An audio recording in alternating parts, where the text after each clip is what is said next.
All right, everyone. We are set for another exciting week in the stock market. In this video, we're going to go over the most important things to know about the stock market going into this week. Some pretty big earnings we have on the schedule, a pretty big event that we have on Wednesday. And then towards the end of today's video, we have a $1.76 million trade you won't want to miss. So overall, make sure to stick with us all the way to the end of today's video. But Tom, we're not wasting any time, so let's get right into it. Yeah, so Friday was a pretty mixed day. You can see Tesla was up like 3.1%, Merck was up a little bit, but for the most part, most of the big tech stocks in the market were down, including the oil stocks even. They actually had a pretty rough day too, but Apple was down, Microsoft, Google, Nvidia, Meta was just break even, Netflix was down. But like I said, Tesla was up. So very mixed day on Friday, and that SPY was also very mixed. We actually gapped down very early in the morning, and there's some huge levels here that we'll get into in a little while as we get through this video. But Mike, there is some pretty big stuff, like you said, on Wednesday coming up with the FOMC minutes. So as far as big events to watch for this week, watch for the FOMC minutes on Wednesday. That is going to be very important. It'll kind of highlight what they talked about in the last FOMC meeting. So maybe we'll get a better insight into what they're going to do with rates going forward. And then also on Friday, we have the PCE numbers and some personal spending numbers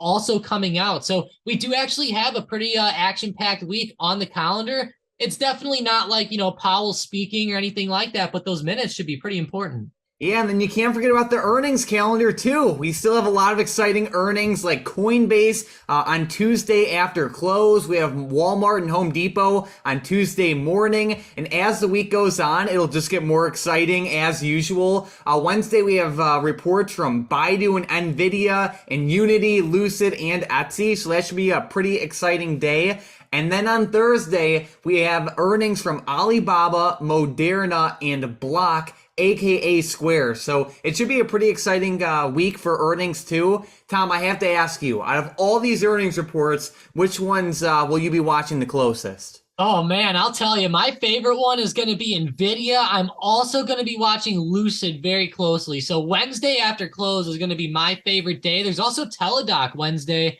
after close as well. So, but Nvidia and Lucid are going to be my main two watchers there. Nvidia with those graphics cards is going to be awesome. And I will say Nvidia has been kind of falling down lately. We've been talking about it a lot. They've been breaking some pretty big supports, and that move on Friday was pretty rough. So I'll be watching that one very closely. But man, there's a lot of, they're not necessarily like the biggest stocks in the market, but I will say just a lot of big reports, especially like Walmart over there too. I knew you were going to say Nvidia for one of your favorites. Yeah, I talk about them almost every video, right? Yeah, exactly. So for me, I'm going to have close eyes on Coinbase for Tuesday after close, and then Block, which is ticker symbol SQ, on Thursday after close. Both of these stocks have a nice history of some great moves, and Coinbase especially has been running up in a pretty strong way over the past couple weeks, as crypto itself has been on a nice run. So it should be a pretty exciting week on that side of things.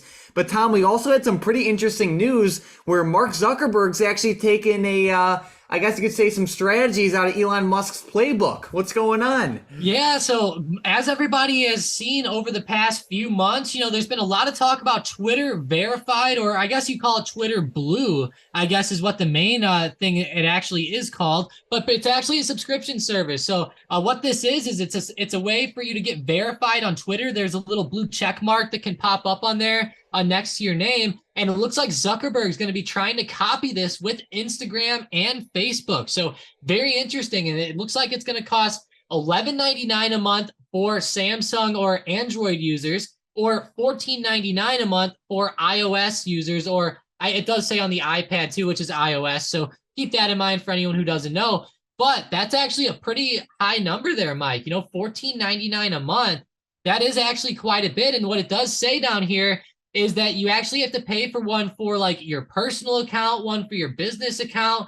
And then also, like if, for example, if you have a business account on Facebook and Instagram, you'll have to pay for it on both platforms. So I don't know, Mike, it sounds like this might be a pretty good way for Meta to start to get some revenue rolling back in. I'm not sure how much they'll get. I have seen some numbers here suggesting that they might not get too much. You know, it looks like Twitter, only like as of the end of January when this article was written, they're suggesting that there was only about 0.14% of Twitter's total base had Twitter Blue. But, you know, we kind of speculated that Meta might get a few more subscriptions than Twitter did. Yeah, like on a percentage basis, of course. And, you know, some of the perks of this subscription with Meta is you get that verified badge, which, you know, so many people love. You get more protection. And what's also interesting is you actually get to talk with like customer support on like, I guess you could say just like you could talk to a real person. So that's awesome. You just got to pay for it, of course.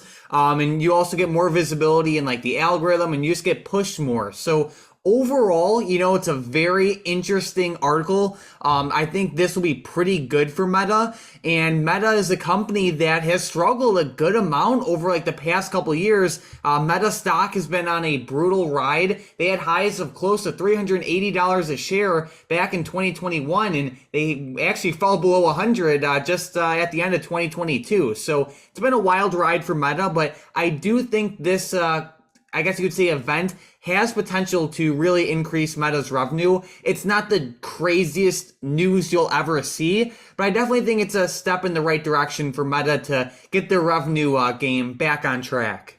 Yeah, and it actually looks pretty good here. You know, they bounced at like 170 to 170.50 there on Friday, started kind of bouncing back up towards the end of the day, and they actually closed up green there. So they actually had some momentum up in the close, and I feel like that this news should maybe bring them to the forefront of some of your guys' watch lists. You know, I feel like we're going to get a lot of price action out of this news, and it should end up, in my opinion, gapping up a little bit in the morning here come Tuesday. Kind of strange with the market being closed today, Mike. You know, it's kind of weird to start the week off on a Tuesday again, but, you know, happy President's Day, everyone. I hope you enjoyed your day off. But, man, that move with Meta should end up being pretty good. And like I said, that Twitter Blue subscription, I'm hoping it's I'm the Meta subscription. I hope that's better than the Twitter Blue one. You know, that there's just not a lot of people subscribe to that, which is interesting enough. But I feel like Instagram is, I don't know. I feel like there's a little bit more interaction on there as far as stuff like that goes. And,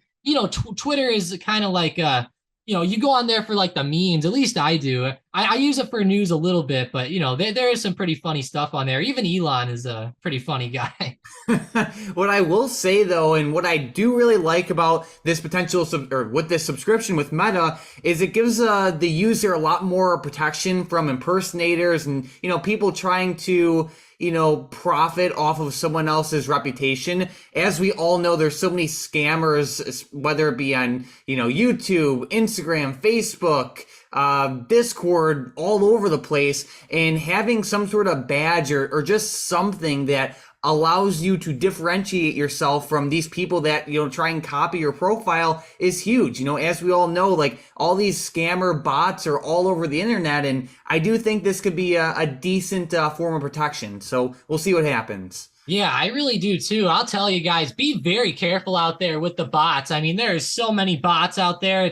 It's crazy. That is a really good point, Mike. That would really help. And, you know, imagine we could like pay Discord even for some verified stuff, because, man, there's just so many bots in Discord. I don't know how many we had to delete this weekend, Mike. Probably what, 20? I deleted like 10 to 15 on my own. Yeah, those scammers are relentless. So either way, interesting news with Meta. Keep a close eye on it. But Tom, going into the week, looking at SPY, what are the main levels we have to look out for? Yeah, so there's actually some pretty good price action here on SPY from Friday, and we actually double bottomed at a key support around 404 to 405, which is actually a really good area down there. So I'm going to be watching that support for a potential break this week. If we break below that, I'm going to watch us for a good move down to around 400. I think that would make up for a pretty good move, and I think we'll get a pretty decent breakdown below that support if we do see it. Now, for price action coming up on Tuesday here,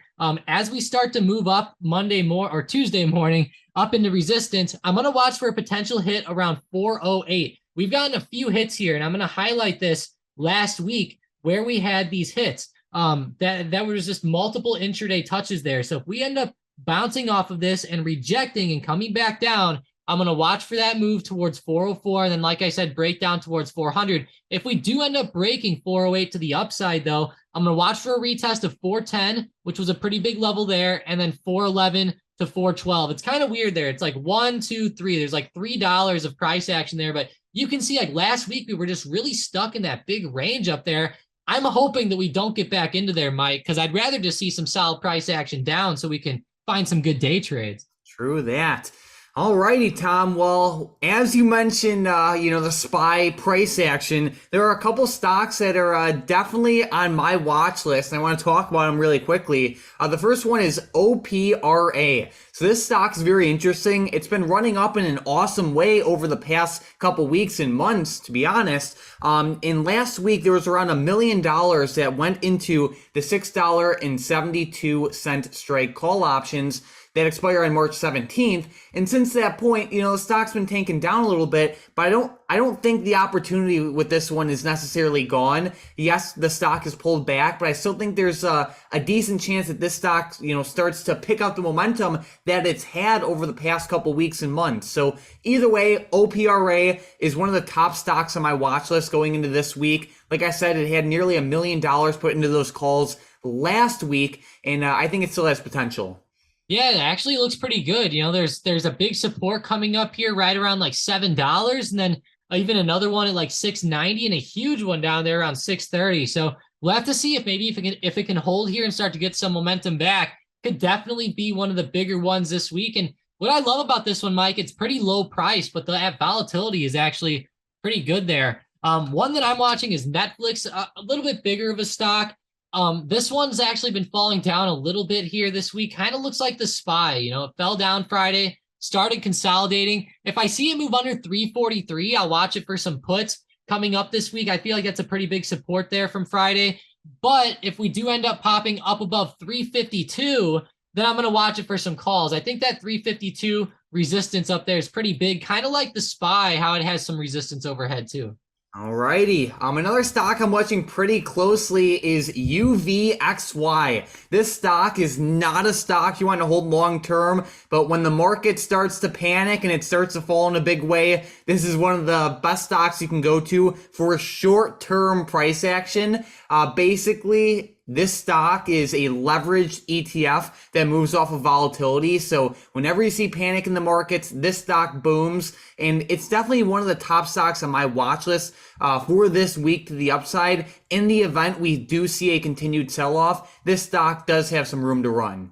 Yeah, it really does. UVXY is one of my favorites. We've been talking about it a lot while it's been down here around, $5 to $6 down here. So yeah, I think that there's definitely potential for that one, Mike, especially with that market starting to, sell off. And if we end up rejecting off that 408 resistance, that would be a pretty good one to play. I'm actually going to watch Palantir for a move down too. Now, I hope this doesn't make people mad because Palantir had a big move up last week with earnings and we started falling down Friday. There's just a big support at $9. If we end up breaking below here, I'll actually watch for some puts. I feel like they might be able to pull back to maybe around like 860 or 850, pretty realistically there. But if we do end up holding the $9 support and we start to break back above 940, I will watch for a continued move back to the upside, maybe even for a retest of $10 back up there. They did have a good move with earnings. If it continues and bounces, it could be a good play, but I'm kind of watching it for both directions, just kind of waiting for some big moves on this one. Alrighty. Well, it is now time for the momentum plays. With the first one for tomorrow, we have Chewy to the downside. CHWY, what a terrible move there on Friday. I mean, that was a big drop. Go ahead and make them break down below 44 even. All right, with the next one, we have NEO, and this one's to the upside. Yeah, thank God, man. NIO, let's go ahead and make them break out above $10.22. That's actually a pretty big resistance I've had there for a while. All right, with the last one, we have SE, and we need both directions on this one. So C limited here. So to the downside, watch for them to fall below 63.77. That should be a pretty big downside level there. To the upside, watch for them to break above 65.50. That's actually a very big resistance from last week. All right, so you guys heard Tom. We have that upside level for potential day trade to the upside tomorrow with SE. We also have that downside level for potential day trade to the downside. And then don't forget about the level to the upside with NIO. And then also the level to the downside with CHWY. But Tom, it's now time for my favorite part of the video, and that is the big money trade of the day. On Friday, we had $1.76 million go into the Rivian $22.50 strike call options for April 21st of 2023. Rivian, for those of you who don't know, is an electric vehicle company, and the stock has gotten obliterated ever since it came onto the market. It's brutal. It's a bloodbath. So basically this stock has all-time highs of around $180 a share that it made back in November of 2021. And it has all-time lows of around $15 a share that it made this year in 2023. To be more specific, it was in the end of January. And right now the stock is lingering right around $20 a share. So it's oversold. It doesn't mean it's undervalued, but it's oversold. And basically the situation we have here is a big money institution or player betting $1.76 million that this stock's going to see a nice recovery over the next couple months. And honestly, I don't think it's a bad trade at all.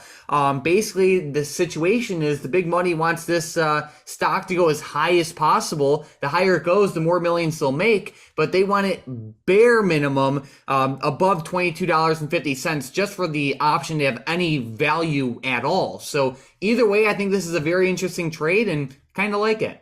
Yeah, it's pretty good. I'll tell you, if Rivian starts to pop up in the short term and we get a pretty good breakout up above 22 and then we push above 22.50, those options should do very, very well from that entry on Friday. If we get that pop here, if it starts to fall down and we start to break under $18, maybe they shorted these or maybe it was a covered call. We don't know exactly, but I think that, given the short time frame on this and given how close it actually is, I don't think that they'd want to risk losing their shares there by, doing some covered calls. So I don't know. I kind of feel like this is a nice play to the upside, Mike. And yeah, I really hope that Rivian can keep going. What is on the radar for this week, we're going to have those Lucid earnings. And that I think is going to give us a big insight into maybe some of these smaller EV companies. If Lucid ends up having a good report, you would think Rivian might push up with it. So I don't know, Mike. It's going to be a weird week for this one, but I think it's looking pretty good here. All righty. I'll keep it on my watch list. But Tom, it should be a pretty exciting week overall. Those earnings should bring in some nice volatility. Do you have any final thoughts heading into the short week? Yeah, it's going to be a crazy one. I think the SPY's at a pretty big crucial point here. I think there's a lot of potential for some intraday moves over the next couple days. Watch these resistances and supports that we talked about very closely around 408 and 404 tomorrow. Those are going to be some pretty big levels. I feel like we'll see some decent moves around there. So watch them very closely and try to catch some good day trades. Even on days where the market's choppy like last week, there's always potential there. Like, look at all these bounces with SPY off some of these good supports. These could have been some very nice intraday resistance plays or support bounces. There's a whole bunch of opportunity even in choppy markets. So, we just have to take what the market gives us. And, I'm going to watch for those supports and resistances here. Boom. If you guys are new to the channel, make sure to subscribe. When you subscribe, you'll see our videos recommended to you more often. And last but not least, we want to give a giant shout out to today's member of the day, Zach, in the Stocked Up Discord chat. You've been in the chat for only a couple weeks now, so you're very new to the chat, but you've been very active. So definitely make sure to keep it up. It's awesome to have that activity in the chat. Besides that, we're very excited for the week. We're seeing a lot of good price action. On Friday, we had DraftKings explode to the upside with their earnings, so it should be a very exciting week overall. Like I said, don't forget to subscribe if you're new, and let's have an amazing week.